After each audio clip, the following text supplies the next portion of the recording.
It was an ordinary afternoon at a bustling neighborhood supermarket, a place known for its friendly service and lively atmosphere. Among the employees was Lisa Carter, a young cashier in her early 20s who had built a reputation for being outspoken about her beliefs. Her days at the register were often uneventful, filled with polite greetings, small talk with regular customers, and the rhythmic scanning of groceries. But on this particular day, a seemingly simple interaction would set off a chain of events that would alter her life forever. Lisa had grown up in a household where political debates were a near-daily occurrence. Her father, a steadfast conservative, and her mother, a passionate liberal, often clashed at the dinner table. These fiery discussions shaped Lisa's worldview, teaching her to hold firm to her convictions. She carried this sense of purpose into every aspect of her life, even her job at the supermarket. Though her role as a cashier didn't exactly allow for grand statements, Lisa found small ways to express her values, through friendly remarks, subtle glances, or, as she would soon learn, more confrontational actions. The afternoon had been uneventful up until the moment a middle-aged man entered her line. He wore a bright red baseball cap emblazoned with bold white lettering that read, "Make America Great Again." To Lisa, the hat was more than a political statement. It was a symbol of division, something she had spent her life opposing. Her heart sank as the man approached her register, his demeanor calm and collected as he placed his groceries on the conveyor belt. Lisa hesitated, her fingers hovering over the scanner. The sight of the hat stirred up memories of heated arguments at home, protests she had attended, and countless online debates. It felt as though everything she stood against was condensed into that one small piece of fabric. Her mind raced, torn between maintaining her professionalism and taking a stand for what she believed in. As she scanned the first item, she glanced up at the man. "We don't serve people who spread that kind of message," Lisa said firmly, her voice cutting through the hum of the store. The line behind the man grew quiet as heads turned, shoppers craning their necks to witness the unfolding drama. The man, whose name was Jack Reed, looked up, startled. His calm demeanor didn't waver, but there was a flicker of confusion in his eyes. "Excuse me?" he said, his tone measured but tinged with disbelief. "I'm just here to buy my groceries." Lisa crossed her arms, her resolve hardening.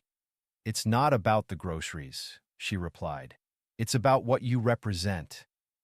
The line behind Jack began to murmur. Some customers exchanged uneasy glances, while others whispered among themselves. A woman in a floral dress muttered something under her breath, shaking her head in disapproval. Despite the growing tension, Lisa stood her ground, her pulse quickening as she prepared for whatever backlash might come. Jack sighed, his expression unreadable. Slowly, he reached into his pocket and pulled out a $20 bill, placing it on the counter. "For the trouble," he said calmly. "Keep the change." He gathered his reusable grocery bags and adjusted his hat, his gaze lingering on Lisa for a moment.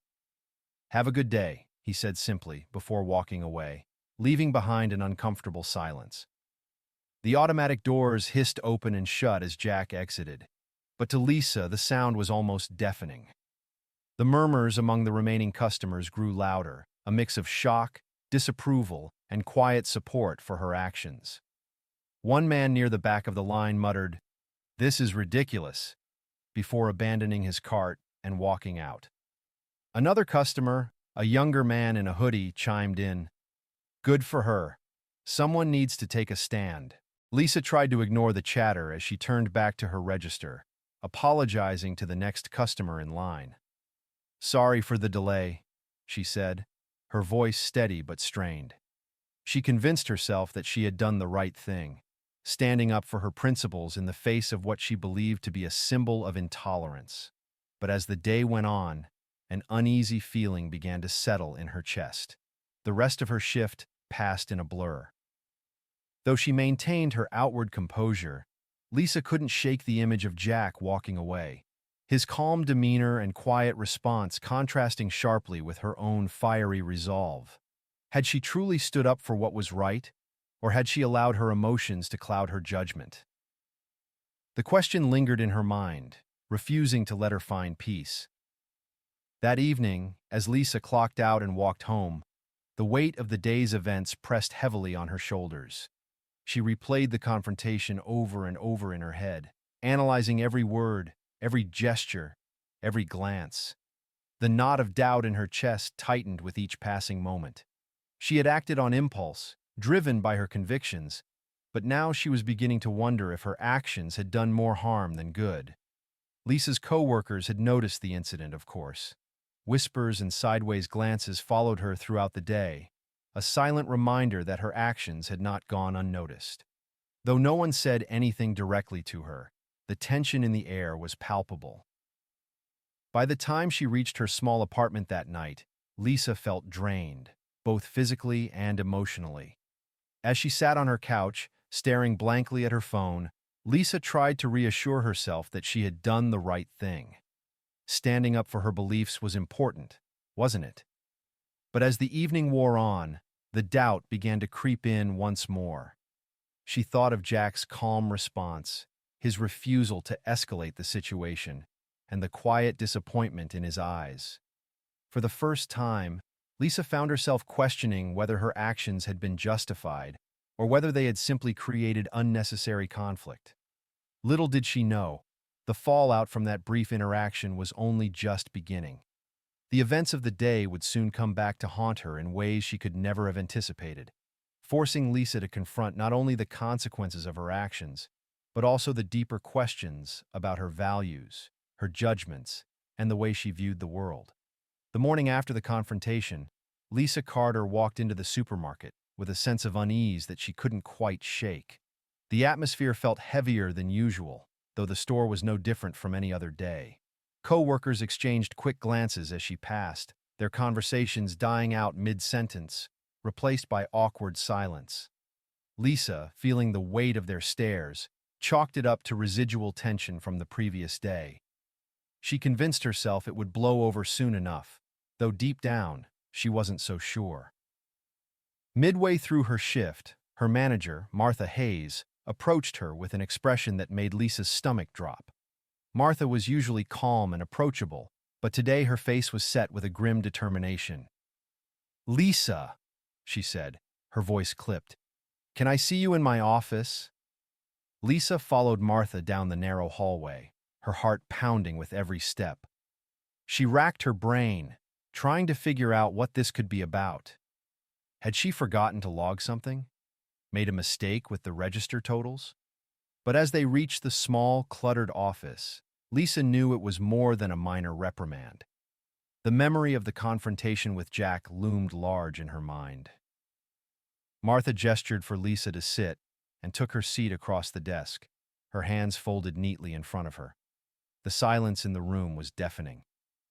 Finally, Martha spoke, her tone measured but firm. "Lisa, we need to talk about what happened yesterday with the customer in the red hat." Lisa straightened her back, trying to appear confident.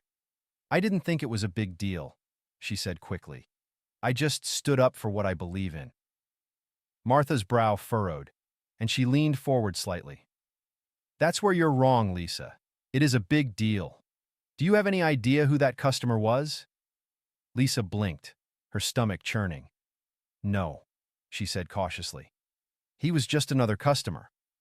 Martha sighed and slid a printed article across the desk. The headline read, "Jack Reed, local business owner and philanthropist." Lisa's eyes widened as she skimmed the article. The words blurred together as realization hit her. Jack Reed wasn't just another customer. He was the owner of the entire supermarket chain where she worked. He wasn't just anyone. He was the man who signed her paychecks. Her mouth went dry as she looked back up at Martha, who was watching her carefully. "You refused service to Jack Reed," Martha said, her tone sharp. "The owner of this store." Lisa tried to form a response, but her thoughts were racing too quickly for her to make sense of them. I didn't know," she stammered. "How was I supposed to—" "It doesn't matter if you knew or not," Martha interrupted. Your job is to serve customers, not to judge them. Letting your personal feelings interfere with your work is unacceptable, and now we're all paying the price." Lisa swallowed hard, guilt creeping into her chest. "I was just trying to do the right thing," she said weakly, though her confidence was starting to falter. Martha shook her head, her expression softening slightly, but still resolute. "The right thing isn't refusing service to a customer because of their political beliefs. That's not professionalism, Lisa. That's discrimination." The words hit Lisa like a punch to the gut. She opened her mouth to argue, to defend herself, but deep down, she knew Martha was right. Her actions, no matter how well-intentioned, had crossed a line. The room fell silent again, the weight of the situation settling over her. "Jack called me this morning," Martha continued. "He's deeply upset about what happened, and frankly, he has every right to be. He's made it clear that he doesn't want you working here anymore." Lisa's heart sank. The words were almost too much to process. "Wait," she said, her voice cracking. "I'm fired?" Martha nodded solemnly. "Effective immediately. I'm sorry, Lisa, but this decision comes directly from Jack. My hands are tied." Lisa sat frozen, the reality of her termination sinking in. She had lost her job not because of a scheduling conflict or an error at the register, but because of her own actions. The very principles she had prided herself on had led to her downfall. "You can pack up your belongings before you leave," Martha said, her tone gentler now. "And for what it's worth, I hope you take this as a learning experience." Lisa nodded numbly, unable to meet Martha's gaze. She stood and left the office, her legs feeling like lead. The walk to the break room felt like an eternity, each step heavier than the last. Coworkers glanced at her as she passed, their expressions a mix of curiosity and pity. Word traveled fast in a place like this. When Lisa reached her locker, she gathered her belongings: a water bottle, a sweater, and a small notebook she used for jotting down shift notes. Each item felt heavier than it should have, as if they carried the weight of her actions. As she packed, snippets of conversations from nearby coworkers reached her ears.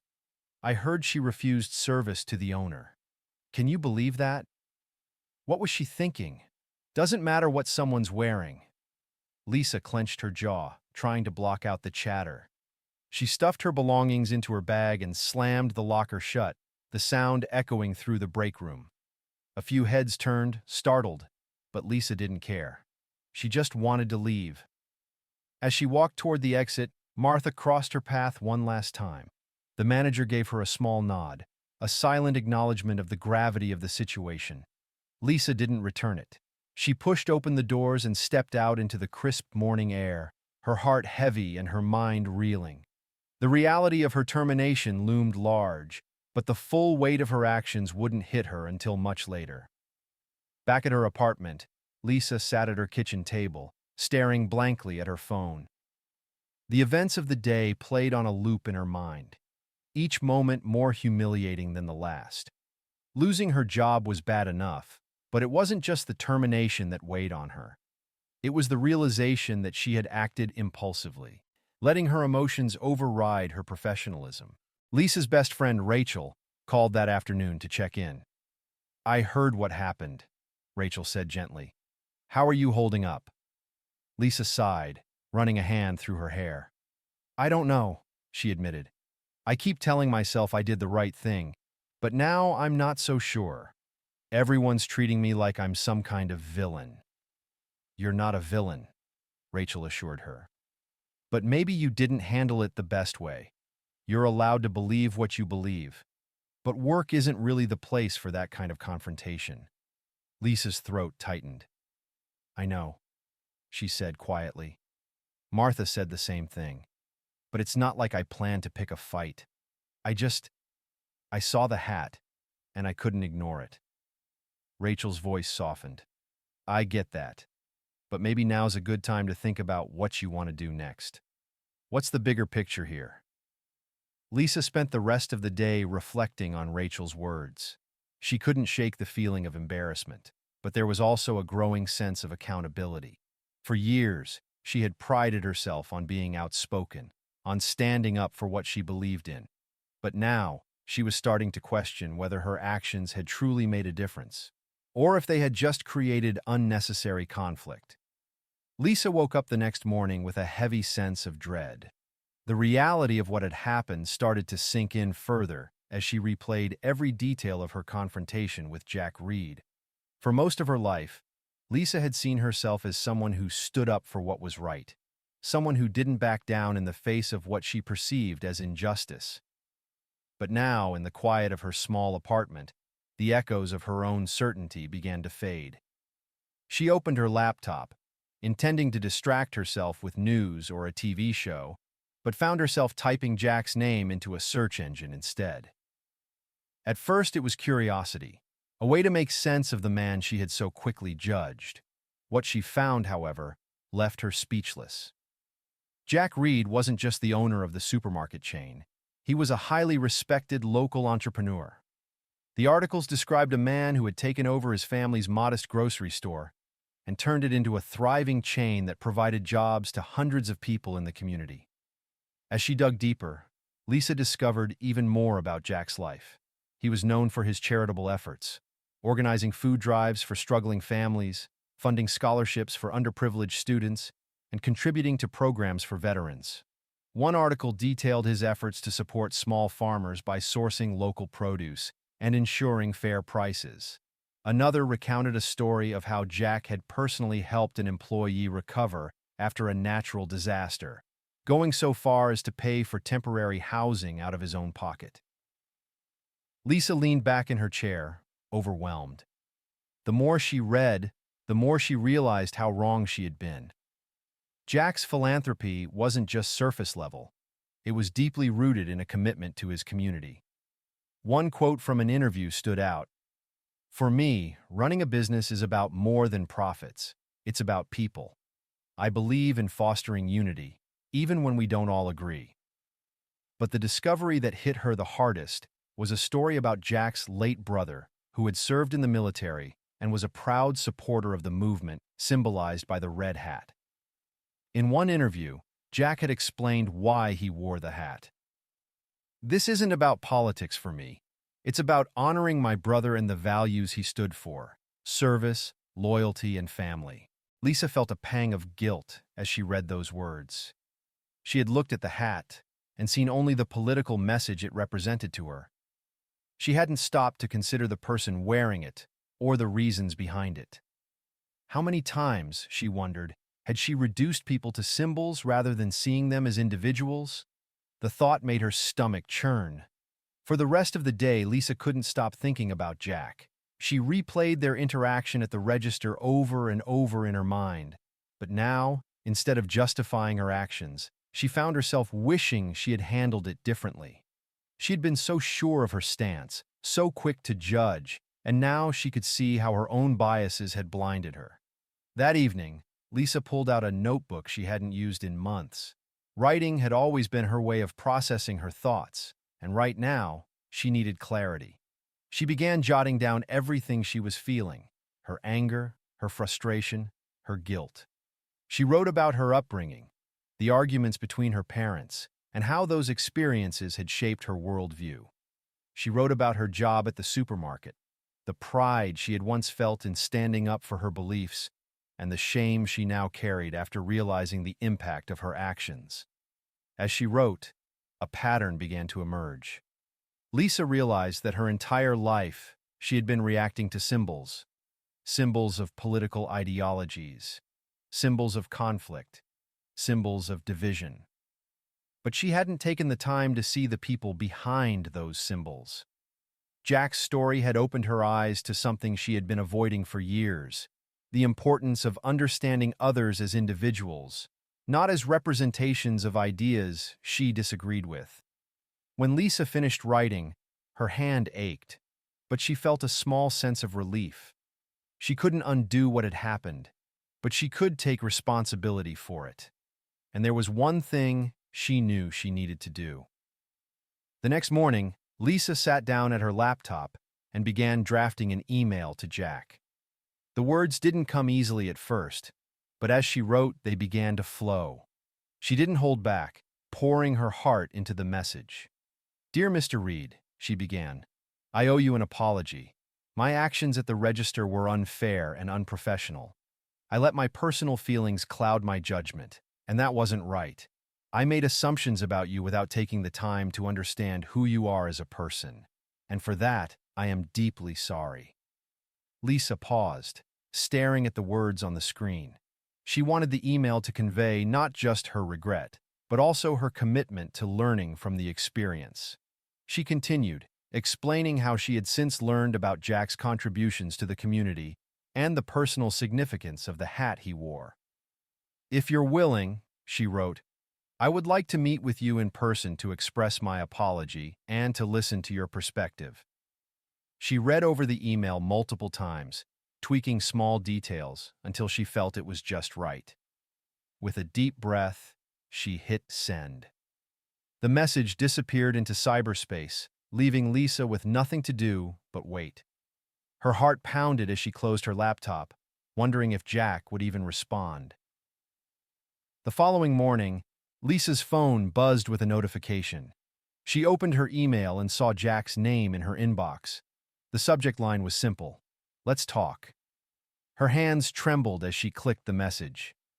"Lisa," it read, "thank you for reaching out. I appreciate your willingness to own up to your actions. Let's meet to discuss this in person. I'll be at the Cornerstone Cafe tomorrow at 2 p.m. Let me know if that works for you. Best regards, Jack Reed." Relief and anxiety washed over Lisa in equal measure. She quickly replied, confirming the meeting.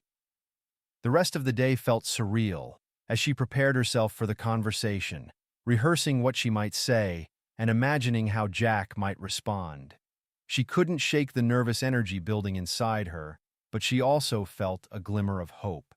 This was her chance to make things right, to take responsibility for her actions, and perhaps to begin repairing the damage she had done. The next afternoon, Lisa arrived at the Cornerstone Cafe 10 minutes early. She had chosen a simple blouse and dark jeans, aiming for a balance between respectful and approachable. Her hands clutched a notebook where she had jotted down her thoughts, just in case her nerves got the better of her. The cafe was quiet, with soft jazz playing in the background, but Lisa's heart raced as she scanned the room. She took a seat by a corner window, her back to the wall, giving her a clear view of the entrance. Moments later, Jack Reed walked in. His calm, steady presence filled the room, and Lisa found herself holding her breath. Dressed in a gray blazer and dark slacks, he looked every bit the composed and confident man she remembered from the supermarket. But there was no hint of anger or resentment on his face, just a quiet curiosity. When their eyes met, he gave her a faint smile and walked over. "Lisa," he greeted her, extending a hand. "Thanks for meeting me." She stood, shaking his hand. "Mr. Reed, thank you for agreeing to this," she said, her voice barely above a whisper. "Call me Jack," he said with a small nod as he sat down across from her. "Let's talk." Lisa took a deep breath, clutching the edge of the table for support. "First, I want to say how deeply sorry I am for what happened at the store," she began. "I let my personal feelings take over, and I treated you unfairly. I made assumptions about you without knowing anything about you as a person. That was wrong, and I regret it." Jack listened intently, his expression neutral but attentive. He didn't interrupt, letting her finish before leaning forward slightly. "Thank you for saying that," he said. "I appreciate your honesty. But I'd like to understand, what made you react the way you did? Why did my hat bother you so much?" Lisa hesitated, her cheeks flushing. She hadn't expected him to ask such a direct question, but she knew she owed him the truth. "It's hard to explain," she admitted, her voice shaking slightly. "To me, that hat represents division and conflict. I grew up in a household where politics were always a source of tension. My parents argued constantly about things like this, and I've seen how it can tear people apart. When I saw the hat, it brought all of that back. I guess I was projecting my own experiences onto you.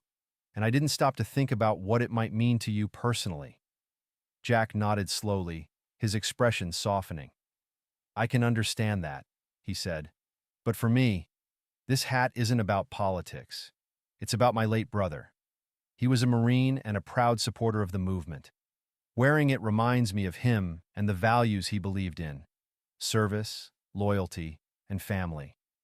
That's why it hurt to be judged so harshly, especially in a place I care about so deeply. Lisa's chest tightened, tears welling up in her eyes. I'm so sorry, Jack, she said, her voice trembling. I let my emotions cloud my judgment, and I hurt you in the process. I know I don't deserve your forgiveness, but I want you to know that I'm committed to learning from this and being better.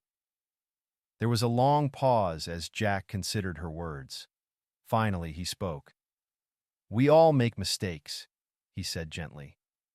What matters is how we grow from them.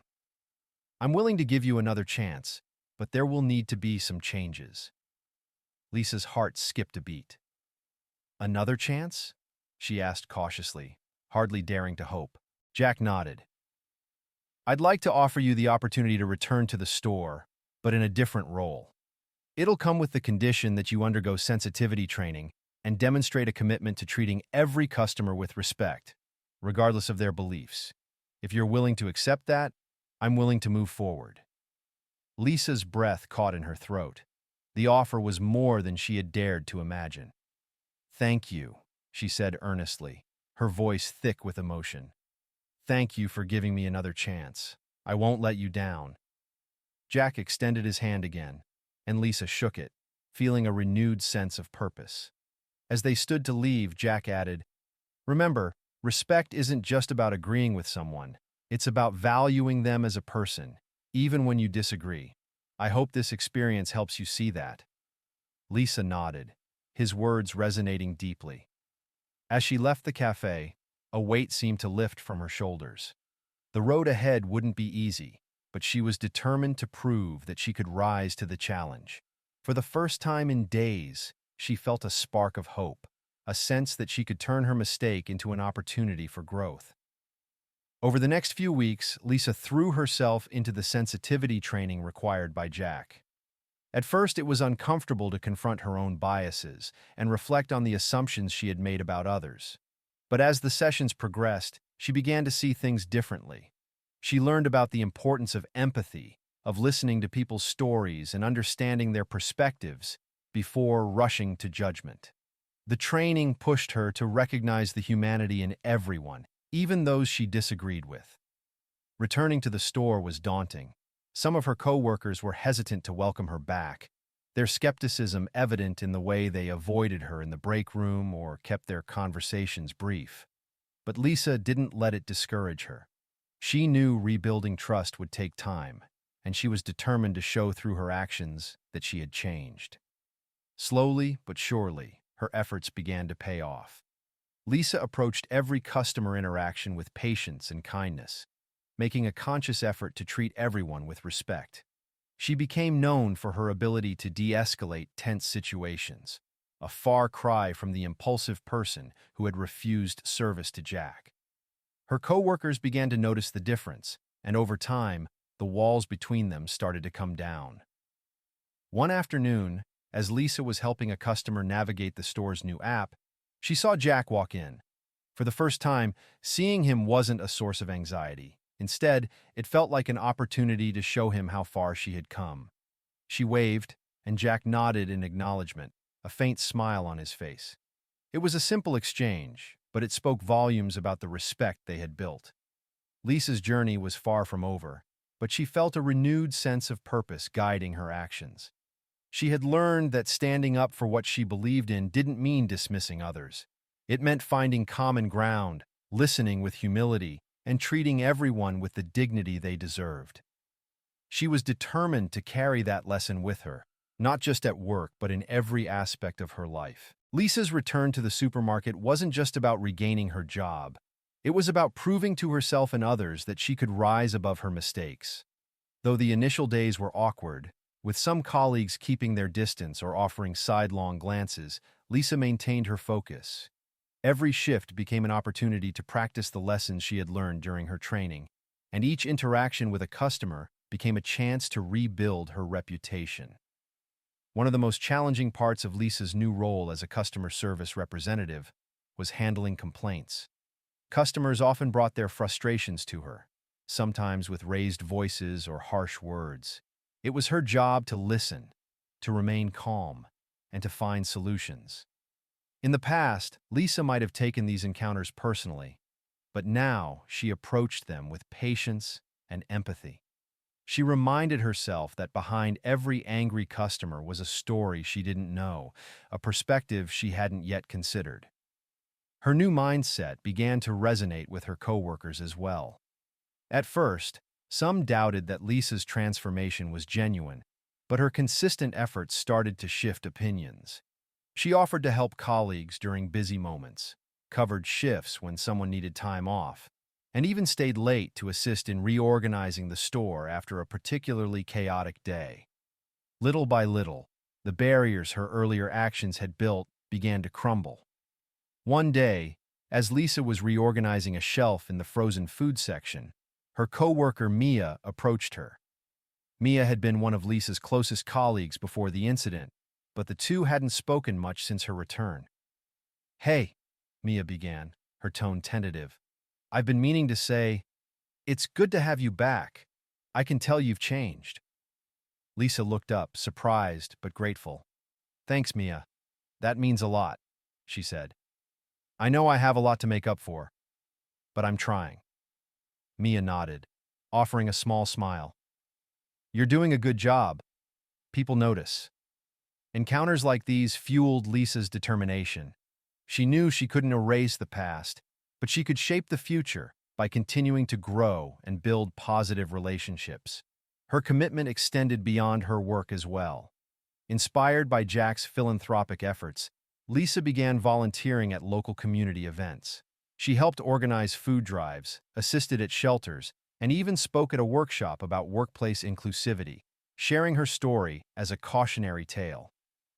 Through these experiences, Lisa found a new sense of fulfillment. She realized that standing up for her beliefs didn't mean creating conflict. It meant fostering understanding. The more she gave back to the community, the more she saw the power of connection and collaboration.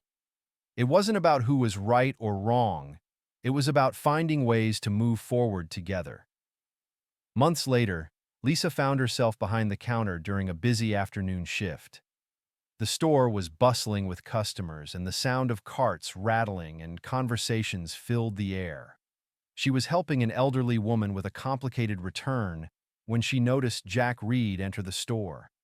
This time, his presence didn't make her nervous.